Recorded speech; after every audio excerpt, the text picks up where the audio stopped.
I live in a pretty rural area. It takes a little over an hour to drive to the nearest town, but I'm not completely isolated.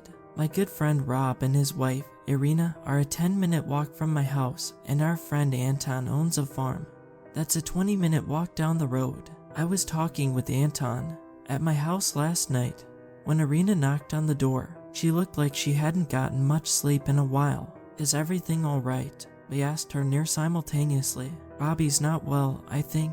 He hasn't talked since he fell. I'm really worried about him. She blurted out. Robbie fell. When? Let me start again. 2 days ago. Robbie told me he was going hunting with Ivan, so I took a nap on the couch. Ivan, our dog, woke me up by barking at me. I also heard gunshots in the woods. I followed Ivan outside, and he took me to a pit just as Robbie climbed out. He looked out of it. He was very pale, so I nearly had to drag him home, but he wouldn't tell me a thing about what happened. He just stared blankly at me, and he hasn't talked since. Anton asked. No, he hasn't even eaten around me, but half of the fridge was empty this morning, and I doubt it was Ivan. Let's go see him. Maybe he'll be more talkative with some friends around.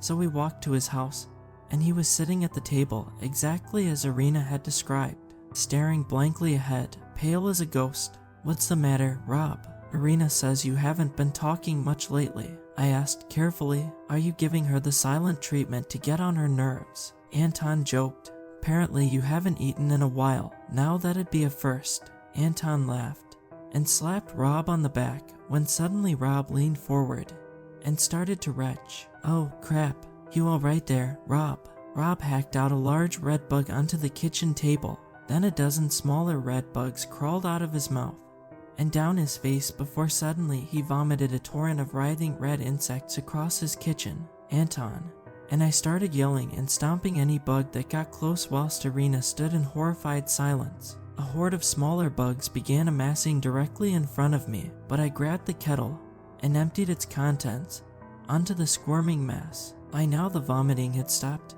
and Rob had fallen backwards out of the chair, his eyes rolled back in his head. The smaller bugs scuttled out of the doors and windows, and all of the larger ones had been stomped into a maroon pulp. What in the hell was that? Whispered Anton. Only one way to find out, I responded. I'm sorry to ask this of you, Irina, but can you lead us to the pit you found Rob climbing out of? Once we got there, I shone a flashlight and then saw a few animal bones. After a few minutes, a sickly-looking rabbit with patches of fur missing hopped towards the pit. As soon as it fell in, more of those red bugs swarmed out of its mouth and deeper into the cave. Irina flinched at the sight of this. Irina, go home and call someone to tell them that Rob is dead. Anton, and I will deal with this. Anton, and I went to his house and gathered what we needed, gasoline, and a lot of it. Once we returned, we drenched the bottom of the pit with it and threw a match in. It lit up immediately, and it was hugely cathartic to see those bugs go up in flames after what happened to poor Rob. Anton managed to craft some kind of improvised explosive and sealed off the pit afterwards. We drove to town after that. Anton is trying to explain that Rob died in some sort of hunting accident, while I dropped Irina at her sister's house in town. The poor woman, having that happen to her husband, she must be traumatized, because she hasn't spoken since last night.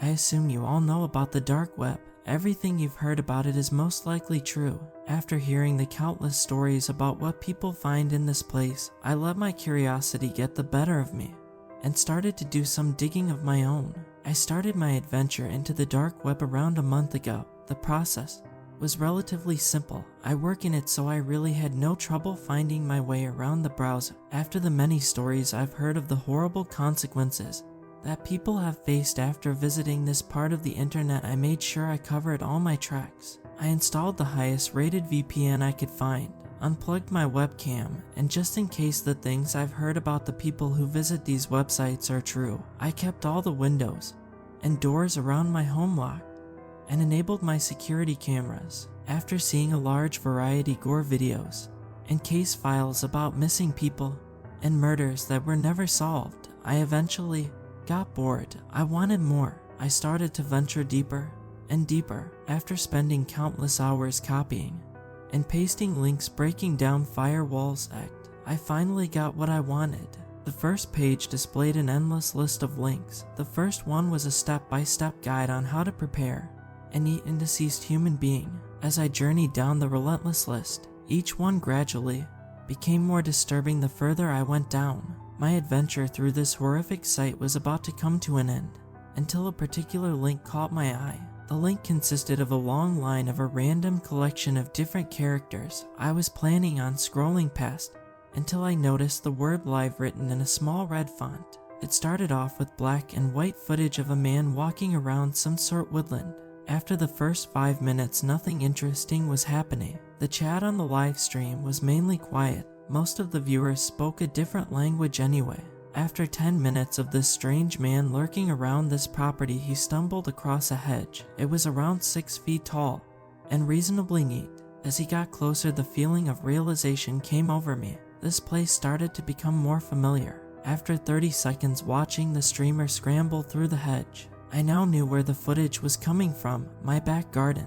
From my monitor I could see everything: my lawn, the vegetable patch I recently planted, and above the conservatory was my bedroom window. There I was sat in front of my computer screen, completely unaware of the events yet to come. My heart started to race, sweat began to fall from my forehead, which was later soaked up by my mousepad. I could see in the bottom corner the chat started to blow up. People from everywhere around the world were requesting for this man to do unspeakable things to me. I closed my curtain immediately after reading the sinister requests put in by the thousands of viewers. As I grabbed my phone to call the police, a deep echoing voice came through the speakers of my monitor. "I wouldn't do that if I was you," he said. I froze. My hands started to tremble, causing me to release my cell phone. I checked the monitor again. He was now outside my back door. The hairs on my legs began to stand up on edge, as if trying to escape from my jeans. All of a sudden, a voting poll appeared on the screen. There was 2 options. Both involved a gruesome way to torture me. I sat there, eyes glued to the screen, unable to move as the viewers began their vote. As the voting continued, the man outside found a key under a vase and made his way inside. I grabbed the closest blunt object to me and waited for the maniac to make his way up the flight of stairs leading to my room. There was a notification on my computer. The voting was over. It looked like the moments leading up to my death had gathered a large audience of psychopaths who couldn't wait to see this man do horrific things to my body. I could now hear him approaching the door. Each step he took caused my heart rate to speed up. He spoke from outside my door. "Now, ladies and gentlemen, the moment you've all been waiting for. Sorry about the wait.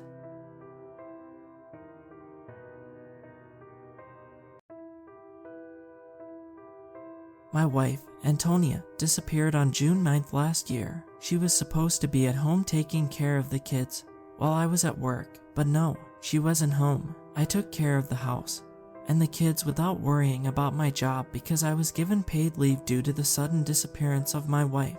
Antonia was loved by everyone in the neighborhood. She opened a cheap daycare center right next to our house, allowing parents who couldn't afford to put their children in a normal nursing home to finally rest easy. She used to also host parties and barbecues in our house and invite everyone in the neighborhood to join in without worrying about any costs. She was so loved that even the mayor of our town showed up to her empty casket funeral. I knew Antonia for just over 12 years before she disappeared. They were high school lovers who had everything work out well for them. We argued every once in a while, but what couple doesn't? I asked her to marry me 4 years ago. We had 2 kids together, a boy and a girl. The oldest, Jeremy, is 7 years old, while his sister is 4 years old. A lot of people seemed to be sadder than I was that she was gone. I was adjusting well to her being gone. Yet, today when she walked into our front yard and stood in front of our front door while hiding her hands behind her back, I couldn't believe it. I thought I was seeing a ghost. She was still wearing the same clothes she was wearing the last time anyone saw her alive, and she seemed normal. There was no blood, no cuts, no anything. Her limbs were all attached, and she seemed human. I knew this couldn't be real. I remember vividly that I cut her limbs off while she was screaming and begging for mercy. I remember putting what remained of her into a bag of rocks and dumping it into the ocean. I made sure nobody saw me, and I made sure to tell nobody. Yet there she was, standing on our front porch, looking straight into the doorbell camera and smiling. I have to admit that I was scared, not for the kids, not for myself, but by what this thing was. I got even more scared when my son saw his mother through the window and opened the door for her. I locked and barricaded my office door before I got my gun from the safe in my desk's drawer. Forget about the kids, I thought to myself. I never really loved them anyway. I looked at the monitor that displayed my doorbell camera feed. She was no longer there. I heard the kids talking with her downstairs, but I couldn't make out what they were saying. Not like it mattered, because then I heard screaming. I felt my entire body vibrate. My ears were blasted with shrieks of terror and pain that I never want to hear again. A second later, and there was no noise in the house. Not even the air conditioning unit or the creaking floorboard of this old house made a noise. Nothing apart from my heart punching through my stomach and a thud that repeated every other second. I knew that sound. It was the sound of something slowly walking up the staircase. That thing wasn't my wife. I never had a true wife. I never had kids. All of the evidence lined up. Antonia was cheating on me with my best friend. I was sterile. I couldn't have kids. She hired 2 people to take care of the daycare, while her and Matthew were playing together while I was out at work. That's why I saw his car in my driveway one day. That's why I called her asking what she was doing that same day, and she sounded exhausted. I never called her out for it. I just poisoned her drink one night while the kids were sleeping. I took her into an abandoned cabin on the outskirts of the small town we lived in and did my deed there. Once I was done, I took all the evidence to a lake and dumped it into the ocean, making sure that it sunk in. Some people suspected I did it. I was the cause of her disappearance, but there was no evidence of any wrongdoings on my part. They had nothing that could pinpoint it on me. Not even her parents suspected a thing. They told me they were sorry for my loss at her empty casket funeral.